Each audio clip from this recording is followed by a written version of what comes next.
So continuing with part one, y'all. The girl was white, you know what I'm saying? Criminals and all kind of shit start coming in the house. Different, like, dudes that were supposed to be like friends and shit from online. Never met these dudes, but they know her. A lot of stuff's going on. I'm in my room playing my video game, and not in my room, but we were staying together. So I'm in the pad playing the video game, smoking my weed, chilling. Next, you know, I got company. You know what I'm saying? Out of nowhere, want to play the game with me. Want to smoke weed with me, all kind of stuff like that. But then it started to get to the point where she was like, kind of like letting these people like spend the night, and these were like just like just randoms and stuff, and it would start to get a little awkward for me because it was like I don't even know these dudes, I don't even know who these people are, and it just showed me that how open that house was, and further on down the line, I wasn't catching on that the girl was like really cheating on me and all that at the same time. But when the shit hit the fan, it was all like a pretty much just a bullshit excuses and things like that. Prior to me leaving the person, just getting my shit and getting on, I accidentally like kind of left my PlayStation, everything. The person was trying to keep all that shit. Then the person was trying to come back to come and get me. Um, and a lot of that stuff, like being up under that person, was kind of affecting me because of the fact of, like, say for instance, you're sleeping, the person next to you is doing that stuff. It was starting to, mentally, like, start to fuck with me. So, long story short, I started getting like, secondhand smoke of that stuff, and it really had me like, really like, not in my right mind. So I went through a little bit of stuff to get my mind back together, you know what I'm saying? Face started breaking out due to the fact that the person just had kept smoking and smoking and smoking and smoking and smoking, and I told you like before in the part one, I wasn't aware of what the effects was of this stuff, like what it would do to the person that was next to that person and etc. like that. But yeah, part one is this is part two of it, and everything was like pretty much like it was no motion at that time. If you want to bring it to the present time now, that was like a no motion mode, like a girl with no motion, drugged out, and nothing you could do to stop that person. That's what that person's choice was. So that's how that went on part one. You know what I'm saying? That was the little white girl wearing mini skirts. You know what I'm saying? And it was more so like, I guess, the part where you get attached to a person to think, oh, this the person I want to be with, and things like that, and it didn't make sense at the end of the day. So that's the conclusion of part two. Well, I can keep part two going. You know what I'm saying? 'Cause we ain't gonna keep going part to part. So to conclude from part one, what I'm saying, we're gonna end up in part three on here. So part three, boom. Time goes by, just chilling around, dating now, trying to get my shit back together, you know what I'm saying? Next thing you know, I meet a new girl. New girl, you know what I'm saying? She knows like the situation from part one and was playing the role like she wasn't like the person in part one. So boom, we good, we going, good old like 2 years strong, but this person was battling with that same problem. So this person had people that was around her that had this stuff on deck, and pretty much like if she at work or whatever, and I didn't see her or something like that, that was going on. So when I finally caught whiff of it, I'm like, oh man, I told you so much of this stuff about, the previous one. And that's where you kind of mess up and you let the other person know so much. But at the same time, this person was, being a person that was kind of like, uh, uh, listening to, what I was going through and was trying to give me advice on, oh, this one would happen with us, this and that. Long story short, so once I found out this stuff, I kind of found the same little thing again, which is the piece with with the bubble land. For us youngsters growing up in Compton at that time, we knew those looked like crack pipes, which was a no-no. You know what I'm saying? If you was a young trapper and shit, what the smokers was using, all that, so, no sugarcoating on that. I was like, oh, hell no, I'm not. And this was like, so this one, she was an Asian woman. And I'm thinking to myself, oh, this is something new. Damn, I'm really feeling her. And next thing you know, she has the same problem. So I catch on to the little thing, the little pipe or whatever. I start to break the shit. And I said, we ain't finna go through this. What's up with you? Then that person started doing the same thing. Like, I just do it every now and then. It's not like that. Da, da, da, da. Try to explain. And I said, you already know what I've been through and what I was dealing with at first. But this person had the excuses. As the time go by, oh, I'm gonna stop. I love you. I'm not gonna do it. But then this person will had the anger problems and stuff. And if you had to look at the No Studio podcast, when me and Geach was talking about a couple of episodes where I had a woman that wanted to be aggressive and try to push me into the closet and stuff. This is that one. So later on down the line, people will come around and I guess like they were on that stuff too. So I had an OG cat, you know what I'm saying? He used to come through. He used to be like a pusher, but he wasn't trying to push it on that person. He said, "Watch this," and he showed her the thing, and the girl actually went got so excited, like you seen $1 million. You know what I'm saying? It was like, ooh, ooh, ooh. That's when I knew that this person was like, yeah, really hooked on that stuff. So it would be, times where, friends and all that stuff would come and they'd do that stuff. And I felt like, damn. All right, if we gonna work through this together, you can do your thing, but just come on, man. You gotta make sure that you ain't out here doing no wild shit. But it started to be the part where the person would get very, very horny.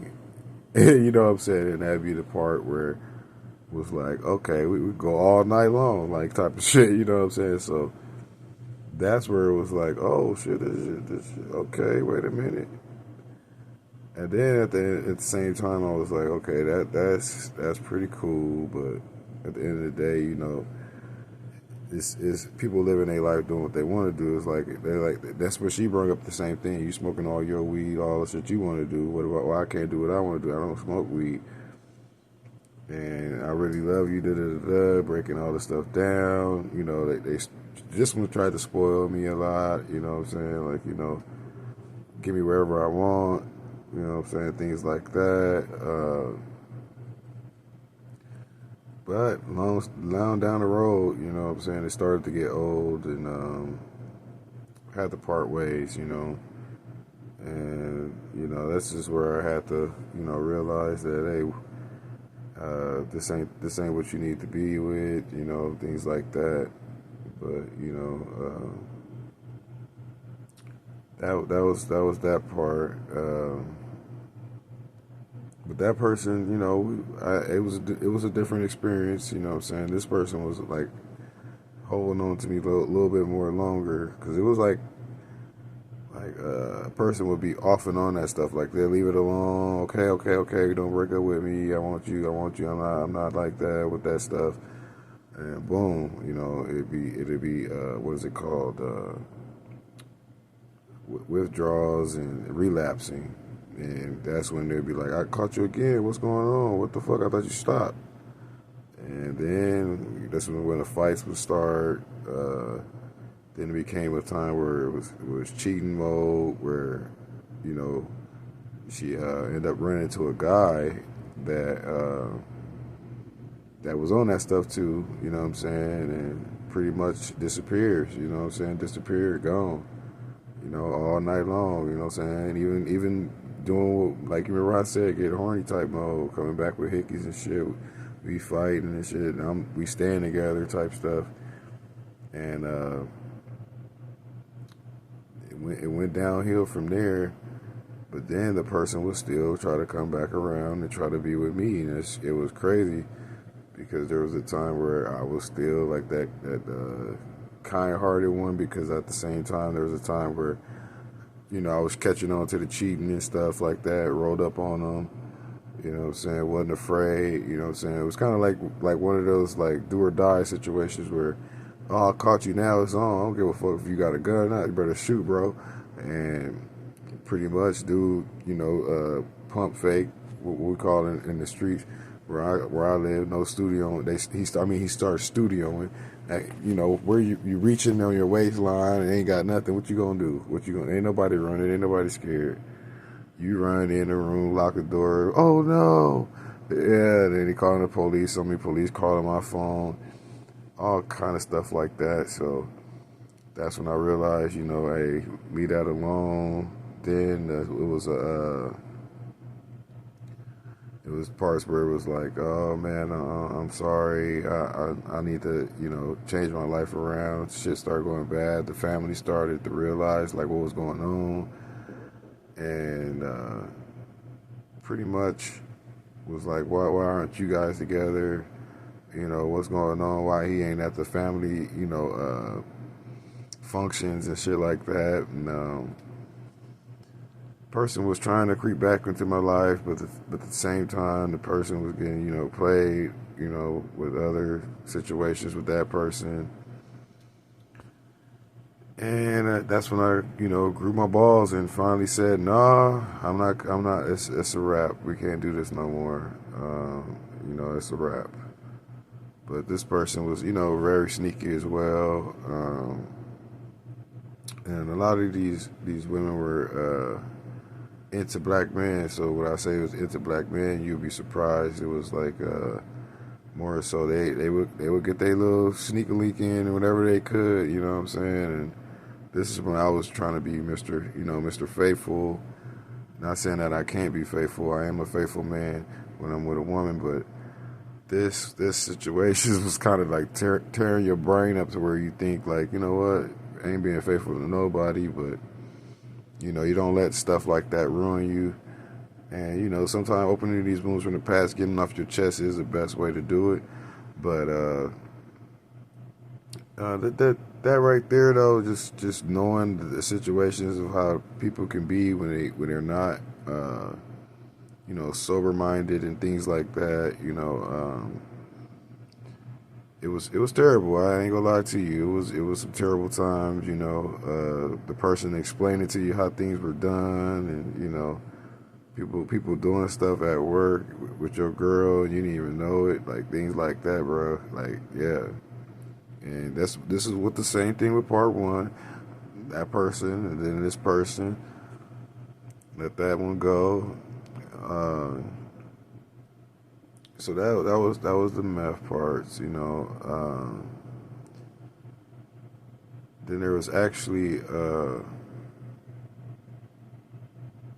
like when it came to somebody a third that I seen, like I didn't know that person was on that as well.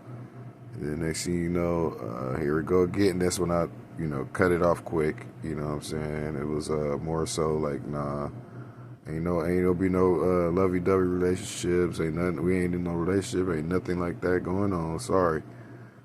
After meeting the person and not knowing later on down the line that they was gonna show that they do that stuff too.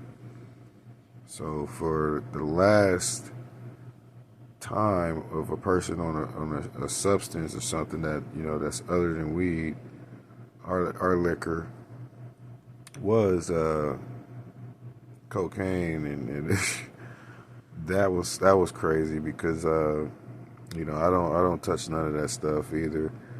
Uh, just from that point, it was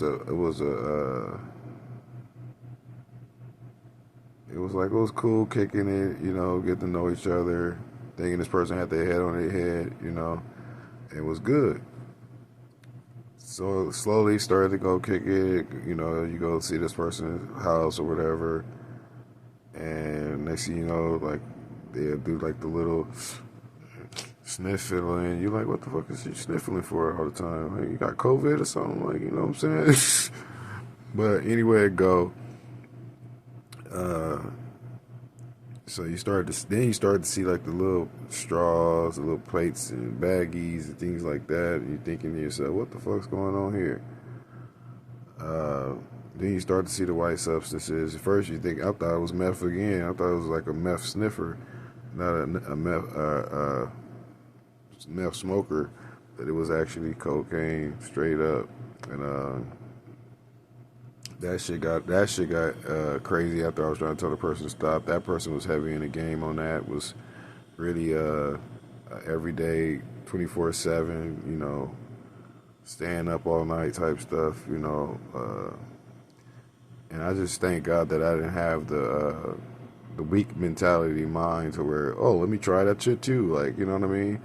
Let me see what that shit does. But yeah, long story short, this person was very bipolar as well. Uh, like the other person was a Gemini as well. Nothing against Geminis, but yes, that is true that I did see two personalities uh, when dating those two. So with that being said, it would be like, could have lost my life. Really lost a lot of privileges in life for a black man, not just a black man, but for a man in this world, due to the fact that this person was trying to get, their revenge on you for trying to get away from them and leave them due to the fact that they knowing that you're knowing what their problem was. So that was another thing. A lot of these people, like, not a lot of these people, nothing against people who do their stuff, man. But if you're a person who's got things going for yourself, don't let stuff like that drag you down. Like with dealing with the person, because they could bring you all the way down, and it can slow your life up, man. Where things will be, very very difficult for you. When I say difficult for you, like it'd be like maybe a toxic relationship, maybe a abusive relationship, verbal abuse, things like that nature, man, and things that you're seeing your partner do that you could be with somebody who's not even on that page. And that last one with the cocaine did not last long. That was like at least about a good 6 months. You know what I'm saying? Not even 6 months. When I say 6 months, it was like the first 2 months you didn't know. Then the third and the fourth month, you're like, oh, okay. Then they spoil you again, giving you money, doing what you want to do what they want to do. You know what I'm saying? Just hey, don't like look at me as what's going on. They give you stories of why they did it, why they doing it. So after that, yeah, shit got terrible. Let's say like people trying to put like dirt on your name, etc. Like almost could have killed you and all that because you're trying to like say, all right, it's enough of this, stop this shit. You should have flushed this shit. That shit right there will tick them off. That's like somebody's like, especially if you're a weed smoker. Weed smokers can understand this. Like somebody said, oh, to throw away your whole ounce or your whole eighth or anything, you go snap. You know what I'm saying? Or they gonna break your blunt and step on it or anything. That was the feeling they were getting, and I was understanding that. And then for me, learning that all that shit about this shit was like, you know what? Let these people be doing their thing. Get your ass on and take care of your business, because a lot of that stuff was idle time in your life, or let's say downshifting in your life. You'll be in high gear, rolling smooth, and the next thing you know, you're dealing with other people's problems and stuff like that. When you know you're not a rehab. You're just a person that this person is comfortable with, if you get what I'm saying. And you know, sometimes you can try to let that stuff, like, you know, let love overpower that, and sometimes it ain't love. It's just, you know, it's just them ruining what they got going and what you got going. And hey, you know, it's on you to make that decision to stay or leave. Um, so basically, from what I'm trying to tell y'all right now is just, you know, those were some times in life where, you know, you don't necessarily always think that love will win. Uh, Drugs are serious, and you know, can get you hurt. You can lose a lot of things behind that. You can lose your life behind that. And possibly the person that you're with can actually overdose or do anything, you know, to harm their own life. You know what I'm saying? So that was a wake up call for me, y'all. And get back to y'all on the next story time. Thank y'all for listening.